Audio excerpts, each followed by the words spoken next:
আমার মা আসার সময় বলতেছিলেন, বাবা সুনামগঞ্জে যাবে, আসার সময় সুনামগঞ্জের সুনামটুকু নিয়ে আসবে।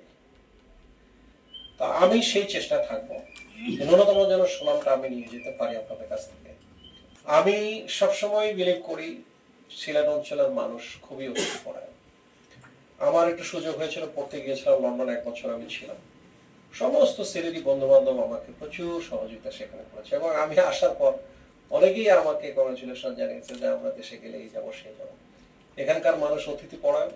আমাকে আরেকজন বলেছে এখানকার মানুষ খুবই মা ভক্ত। আরেকটা দুষ্টামি করেছে, এরা কাঁঠালেরও ভক্ত, প্রচুর কাঁঠাল খেতে পারে। তো এই মা ভক্ত বিষয়টা ভালো।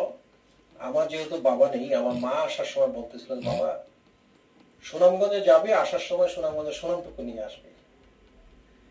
তা আমি সেই চেষ্টা থাকবো ন্যূনতম যেন সুনামটা আমি নিয়ে যেতে পারি আপনাদের কাছ থেকে। তারপরে মানুষ আমার লিমিটেশন থাকতে পারে, আমি একাই কিছু করবো না, আমার টিম সবাই মিলে করবো।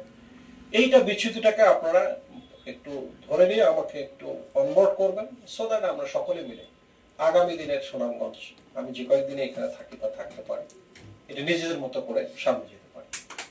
Thank you.